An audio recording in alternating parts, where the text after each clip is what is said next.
Hey everyone, I am so excited because today we're going to be drawing Kuromi. Yes, the one, the only, the Sanrio baddie queen, Kuromi. So what I'm going to be doing is I'm going to be sketching her on paper, then I'm going to be moving that drawing into Procreate and lining and coloring it on there because lining it on paper feels way too risky, and I also don't have very great coloring supplies.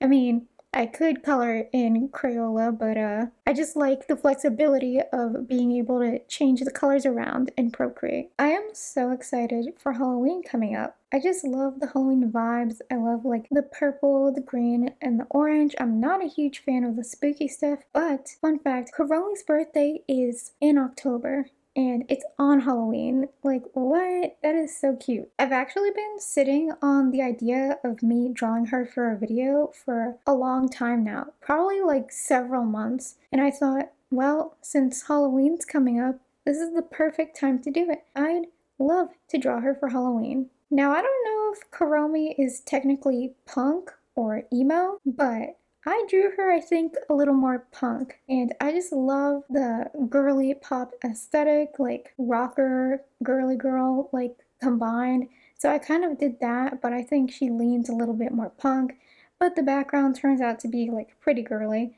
So it kind of like still gives that fun Sanrio vibe. It doesn't go like too dark. And I'm gonna need you to really stay with me through this process because at first, she looks a little ugly. Like right here, she looks a little bit ugly. Let's not lie. You don't have to lie to me. She looks a little ugly. But you know what? Just trust. Stick with me. I need you to stick with me because it gets better. I promise it gets better by the end. Sometimes you have to get through the ugly phase of a drawing to get to the good part. And I just love her little cat eye. I give like a lot of my characters, I'd say most of my characters, like a little bit of a cat eye. I'm kind of a cat eye queen myself, and I decided to give her this adorable little asymmetric bob. I think it fits her really, really well, and I gave her like an off the shoulder striped top that kind of looks like it's tattered at the edges, and I just gave her some like jeans with a belt, and I put like a grid pattern on the belt because I remember back when I was a teenager, these belts used to be really popular. I don't know if anyone wears them anymore, but like they had like these like little spikes on them, but the spikes weren't like pointy, they were like rounded, and like they would come in like checkerboard pattern. If you know, you know. You had to have been there. So the entire drawing process from like paper to Procreate took me about, I'd say around 4 hours, I think. I don't know if that's like an appropriate amount of time for it to take, but yeah, it took me quite a while. A lot of people, they don't understand how much time and effort goes into creating art, especially the people who like, AI art. They think it's like, oh,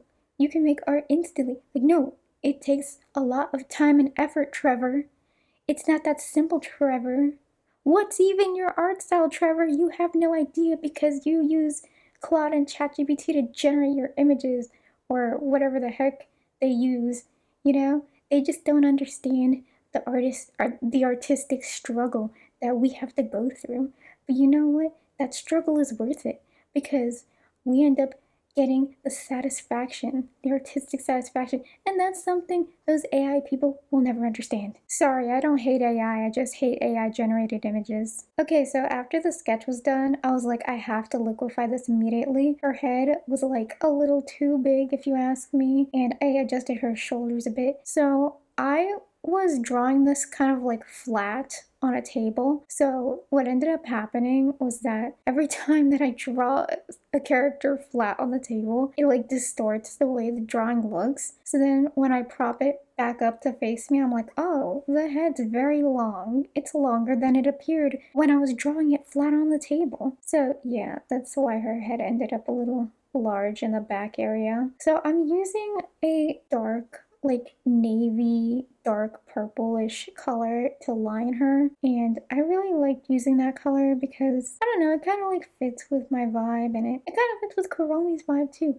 I kind of feel like me and Kuromi are kindred spirits. She is all about like purple and being edgy, and I feel like I'm a little bit of that. She also has a little bit of like kawaii in her, and I feel like I have a little bit of kawaii in me too. So I really relate to Kuromi, and she's like one of my favorite Sanrio characters of all time. Now, she's still a little bit wonky, but don't worry. Later on, I used the lasso tool and the eraser to fix some of that wonkiness in her face. Like I said, just trust.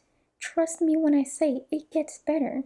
Because it will. And oh, don't you just love how I gave her like a little lip ring? In my mind, this version of Kuromi, like this human version of Kuromi, is like 14 years old. She's like so rebellious that she like ended up getting like a lip piercing just to like stick it to her parents or whatever. You know, I kind of relate to this human version of Kuromi too because I was like a very rebellious teenager and I was like, who cares about the rules? Let's do whatever we want. And I don't recommend being that way. Trust me, it's not good. But yeah, this version of Kuromi is like a rebellious teenage girl and she's quite young and she just wants to like do whatever she wants, you know? Not that I condone that. I do not condone teenage girls looking for trouble and being rebellious, but that's just what this character is. And you shouldn't always copy what characters do. Oh, and you see that little eye wrinkle that I gave her? I was like so indecisive about whether I wanted to leave that in or not. Do you think I should have left it in? Because I ended up not leaving it in. Sometimes I want to put little details in a character's face, but then I'm like, oh, should I not add those details to give them like more of a clean look on their face? Or should I like add more little details to give them more character?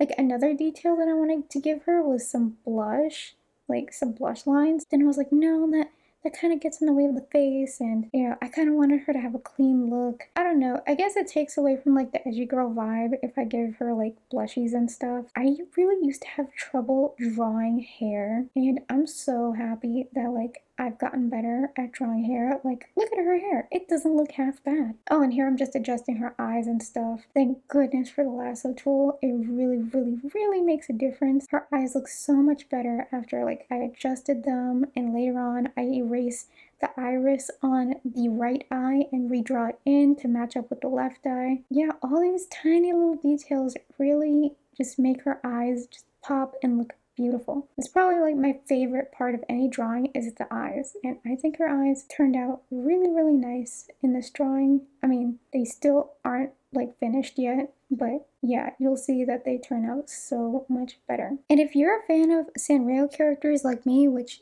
you have to be because you clicked on this video. I don't know if you know this, but you could literally go to sanrio.com and every month they put out a free printable calendar with the character of the month. So this month for October, there's literally a printed out Kuromi calendar on my wall from sanrio.com and it's all purple and cute and it has Kuromi on it and I love it. So yeah, if you didn't know, you can go every month at the beginning of the month to sanrio.com and get your free printable calendar.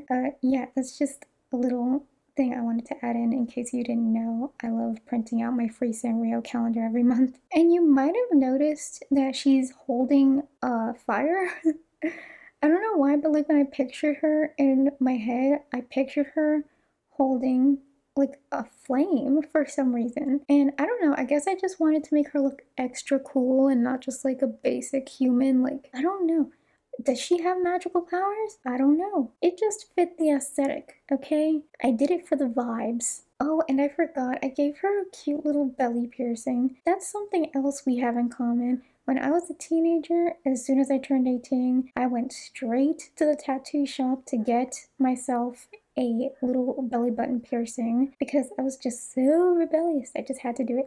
Oh, and they were trending when I was a teenager, so I was like, that is so cute, I have to decorate my belly button. Am I the only one who remembers how popular belly button rings were? They were all over like Pinterest and Tumblr. All the girls with like the abs, and then like they had like the belly piercing. If you know, you know. And of course, I had to add in her little iconic Kuromi skull. I think the skull on the center of her shirt is super cute. I love it so much. And here I'm just making the purpley flame because of course her flames are going to be purple What other color would they be? Red? That's not iconic enough. So here's the part where I'm going to erase her iris and like redraw it in to match up better with the other eye because it was not matching. See how much better that looks?